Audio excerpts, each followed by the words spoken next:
किसी वाक्य के अंदर मुहावरे का प्रयोग होना वाक्य को बड़ा ही सुंदर व रोचक बना देता है। और आज का हमारा मुहावरा है पेट पर लात मारना।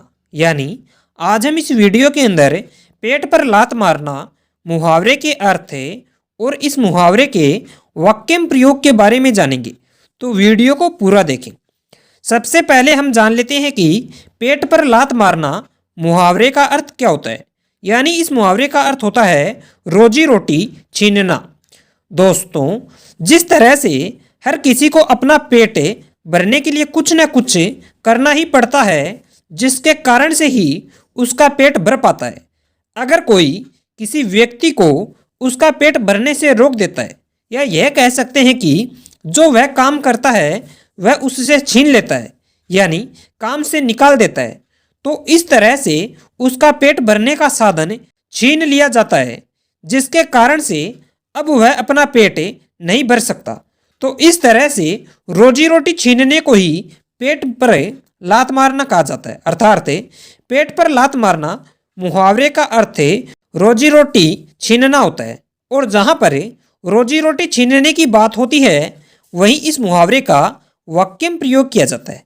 पेट पर लात मारना मुहावरे का वाक्य प्रयोग। पहला वाक्य प्रयोग, महेश ने श्याम के पेट पर लात मारकर उसे नौकरी से निकाल दिया। दूसरा वाक्य प्रयोग, अगर ज्यादा पचपच करोगे तो मैं तुम्हारे पेट पर लात मारने से पीछे नहीं हटूंगा। तीसरा वाक्य प्रयोग, तुम तो चाहते ही हो कि उस बेचारे की पेट पर लात मार दो, पर जब तक मैं हूं तब तक ऐसा नहीं होगा। चौथा वाक्य प्रयोग, तुमने मेरे पेट पर लात मारी है, तुम कभी भी खुश नहीं रह सकते हो। पांचवा वाक्य प्रयोग, साहब गरीब के पेट पर लात मारकर कौन खुश रह सका है जो आप रहोगे।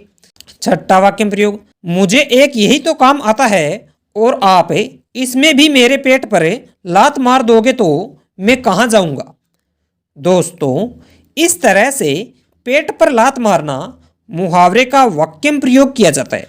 अगर आप इस मुहावरे के बारे में किसी प्रकार का प्रश्न पूछना चाहते हैं तो आप अपना प्रश्न कमेंट बॉक्स में रख सकते हैं। इसके अलावा अगर आप विभिन्न तरह के मुहावरों के बारे में और अधिक जानकारी चाहते हैं तो आप हमारे इस चैनल को सब्सक्राइब करें और बेल आइकन को दबाएं, ताकि अगले विभिन्न तरह के वीडियो की नोटिफिकेशन आपके पास समय पर पहुंच सके और आप अनेक तरह के मुहावरों के बारे में ज्ञान हासिल कर सकें। तो चैनल को सब्सक्राइब करें और बेल आइकन को दबाना ना भूलें।